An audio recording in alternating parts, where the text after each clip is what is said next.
Hello and welcome back to the Deep Dive. Hi, good to be here. Today we're taking on a topic that honestly affects a lot of the products we all use every day, but it happens completely behind the scenes. It really does. We're diving into this fascinating intersection of uh, global business, technology, and environmental integrity. It's a real look at where supply chains are heading. That's right. And our mission today for you is to unpack the current state of digital traceability systems.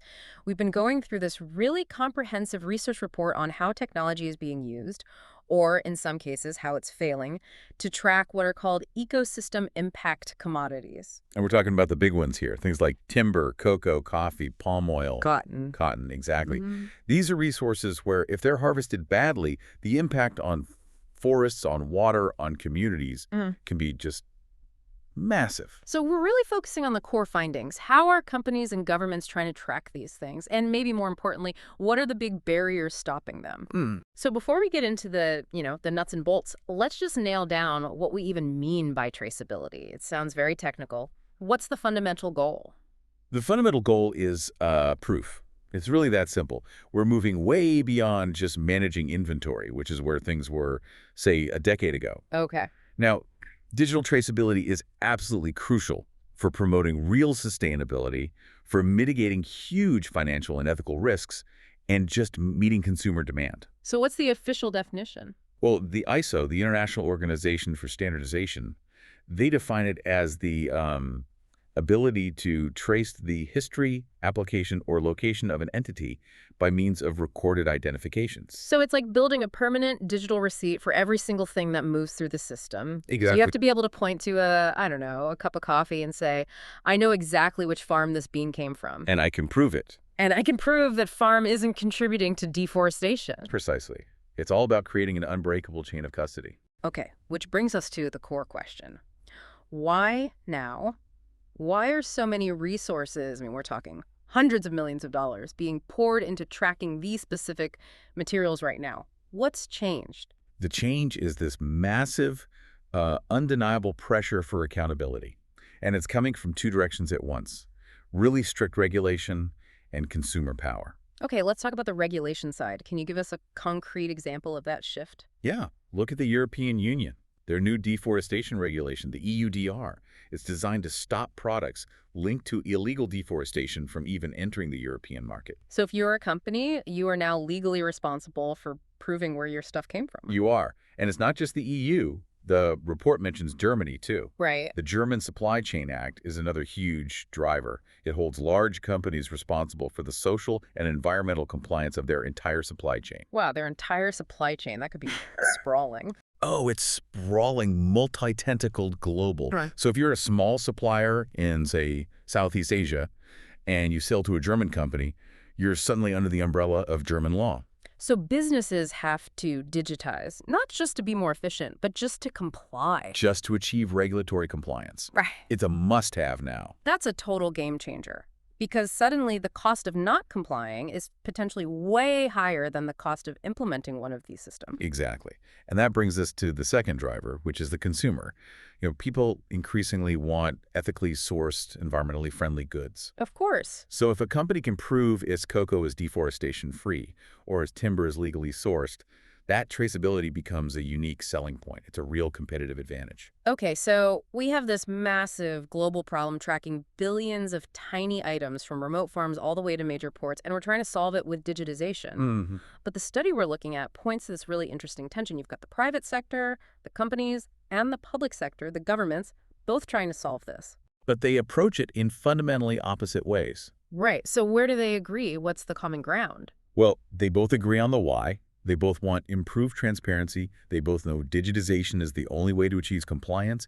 And critically, both sides recognize that user training is just absolutely crucial. Especially during implementation. Oh, absolutely. You can build the most advanced software in the world, but if the farmer or the logger who's supposed to be using a mobile device in a remote area isn't trained properly, the data is useless. The whole system falls apart right there. That's often the hardest part of the project, I imagine, getting that field adoption. But let's get into those key differences, because this is where a system either scales and succeeds globally or just die is a quiet death. It really is.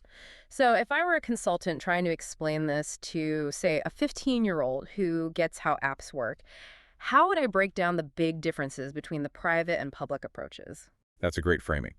Okay, let's use three simple comparisons. Ah, Their business model, how they pay for it, so funding, and how the software is actually built, the architecture. lay it on us. All right, first, the business model. The private sector is driven by profit. It needs to be scalable. So it almost always opts for these flexible, SaaS-based subscription models. Software as a service. So like paying a monthly fee for Netflix, but for supply chain tracking. That's a perfect analogy. It gives the provider an incentive to keep updating the system, to keep improving it. And the public side, is it totally different? Completely different. The public sector is driven by compliance mandates, not profit. So they use free models. The end users, the small farmers, the government inspectors, they don't pay. So who covers the cost? The recurring costs are usually covered by government budgets or, as we'll see, by foreign aid and private foundations. The goal isn't profit, it's 100% adoption and compliance. That is a huge economic difference. Okay, so private systems sell the tool, public systems give it away to enforce rules. What's the second comparison? Funding. Funding. Private systems are typically self-funded. The system is their intellectual property, their IP. It's seen as a unique selling point that drives revenue. They're bootstrapping their own success, so to speak. And public systems. Public systems, on the other hand, they rely heavily on foreign public and private investments. We see huge contributions from organizations like USAA, but also from big corporate players like Nestlé, pouring millions into these state-run initiatives. That sounds inherently vulnerable. I mean, if the foreign aid dries up or the investors' priorities shift, the whole system could just stall, right? Even if it's working well. Precisely. And that ties directly into the third point, system architecture. This is about how the tech is built. Sure. The private sector often uses really complex API and system integration. They usually have these massive existing IT systems, running on platforms like SAP, and the new traceability tool has to plug right into that giant, complex framework. So it's like retrofitting a custom high-tech engine part onto an already existing multi-million-dollar jet. It has to be custom, and it's complicated. Exactly, because every big customer has slightly different demands. The public sector, though, often uses much simpler standalone solutions. They have to focus on what works in remote places. So what does that look like? The most common thing we see is a simple mobile app for collecting data in the field. And this is crucial. It has to work offline. Right, because you're not getting a signal deep in a forest or a rural farm. Not a chance. And then once the user finds a signal, it syncs up to the cloud and into a web application for reporting. That sounds incredibly practical. You mentioned Gabon's timber system as an example, right? Yes, the SNTBG. They developed a mobile app specifically for that reason. They knew inspectors in the forest wouldn't have reliable internet. So it's all about core functionality and what actually works in the field, not complex back-end integration. So let's put this together. The public sector has access to millions in foreign funding, and the private sector can actually make money from these tools. If the money and the tech are there, why are these systems still so hard to implement successfully? Where is the breaking point? What's so fascinating is that the problems are completely asymmetrical. They fail for totally different reasons. Okay. For the private sector, the main issue is costs and funding related to unit economics. For a company, the pressure of the market means every interaction has to be profitable, and the complexity of different customers drives up costs. Can you give us a real-world example of what those costs and funding issues look like on the ground? Yeah, the report mentions the case of Carl Rano, a big timber exporter. They said they started to lose suppliers, specifically the small and medium-sized ones, because those smaller operations just refused to cooperate with the rigorous due diligence that was required. Why? What was the issue? It was simply too expensive for them, or too time-consuming, too complicated. They preferred to just sell their timber on the gray market or to buyers who weren't asking so many questions, rather than take on the cost and the headache of sharing all this verifiable digital data. Wow. So the traceability system, which is meant to help, actually creates an economic penalty for the smaller players. It could even force them out of the ethical supply chain, which is the exact opposite of the goal. That's a huge problem. It creates a compliance barrier that, in effect, shuts small producers out of the premium markets. Okay. So if cost is the private sector's main headache, what about the public sector? The funding is often there from outside sources, so what's their problem? It's structural. It's driven by politics. The key difference is that in the public sector, the biggest challenge is political momentum and volatile political will. Especially in the developing countries where these commodities come from. Exactly. Technology can't fix a broken or unstable government structure. So just how volatile are we talking? Give us the negative case study, the one that really illustrates this failure of political will. The starkest, most negative example is Peru. USA has spent a massive $94 million there since 2007, 94 million. For what specifically? all earmarked to develop and deploy a national timber traceability tool. But despite that huge investment, all the technical planning, the obvious need for it, no system was ever successfully deployed. Wait, nothing was deployed after all that money and time. Nothing. Because of constant political turnover, shifting government priorities, and just a simple loss of momentum, the project just faded away. $94 million. That is an astonishing amount of money to be wasted. Wasted because the underlying political structure couldn't stay committed. It had nothing to do with the technology. It shows the danger of building essential infrastructure on a foundation of, well, political quicksand. Okay, let's look at some other public sector examples, some with better results, others that also hit these political walls. What about Ghana's cocoa system? Ghana's cocoa management system, the CMS, is often held up as a more positive effort. They're actively trying to digitize their entire cocoa value chain. They're moving away from this really inefficient three-tiered paper-based system. And what's their driver? It's not just about compliance, is it? There's a financial reward, which must help with political buy-in. That's the key. While compliance is a goal, the projected financial incentive is huge. They estimate they can save $11.5 million a year just by digitalizing payments to farmers instead of using these complex, costly cash distribution networks. That kind of internal saving helps make sure the system sticks around. It cements its longevity. Okay, what about the timber example in Gabon, the SNTBG? So that system, which was developed with support from groups like the Environmental Investigation Agency, covers the whole timber supply chain, from planting in the forest right through to export.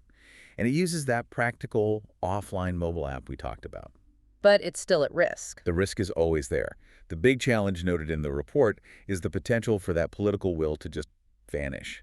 Or, and this is critical for the private sector, the timber companies operating there, to react negatively and actively try to undermine or sabotage the implementation. That's a fascinating conflict. The system designed to ensure legality is now fighting against the very economic interests that benefited from the old, uncontrolled way of doing things. It's the friction point between compliance and profitability right there. And I think the coffee sector in Ethiopia gives us one more cautionary tale about this volatility problem. It does. The Ethiopia ETTS system for coffee. Yeah. This was a major effort, partly funded by big private players like Nestle and USAID, and it had a very clear financial incentive. Which was? It was designed to prevent a potential 12% reduction in export prices for their coffee. That's a huge financial hit for non-traceable beans. A 12% price drop should be enough motivation for anyone to adopt a tool. So what happened? Well, despite that strong financial incentive and major external funding, this system struggled. The research we have indicates that its current functionality is unclear, or that it might have been discontinued entirely. So even with money and a clear market incentive, it still faltered. It's another powerful example of how, in the public sector, all the funding in the world doesn't guarantee success if the underlying political stability and continuous commitment aren't there to see it through. So when we connect all these dots, what does it all mean? We have the technology, we have the global pressure, but we still see these massive failure rates. What's the final synthesis for someone trying to understand this? It means that digital traceability is quickly becoming non-optional. It's being forced by regulation and market demand. But the success or failure of these systems depends less on the elegance of the technology itself, the code of the cloud, and almost overwhelmingly more on the financial model being used and the political stability of the region where the goods are sourced. That really is the key takeaway. Private systems are held back by profitability, by the cost of getting thousands of small, cash-strapped suppliers to comply. And public systems are often well-funded from the outside, but they face that much riskier, potentially fatal barrier of political volatility and simple government inertia. And this is where the future gets really interesting. We saw that even major private companies like Nestle put a lot of money into public projects in places like Ethiopia. So Given the public sector's constant struggle with political volatility, I mean, just think of that $94 million failure in Peru. The question for you to think about is this. Hmm. If governments continue to prove they're incapable of guaranteeing this essential traceability infrastructure, will large, ethically focused private corporations eventually have to fully step in? Will they have to subsidize, manage, or maybe even own these global traceability efforts just to ensure the stability and legality of their own critical supply chains? It becomes a form of supply chain insurance then. If the government can't secure the chain, the companies that depend on it might have no choice but to build and run the infrastructure themselves. It would be a radical reshaping of who owns the solution. That would be a fascinating shift in global governance and really corporate responsibility. It would. Absolutely. Well, thank you for joining us for this deep dive into the very complex world of digital traceability. See you later. Talk to you later. Great.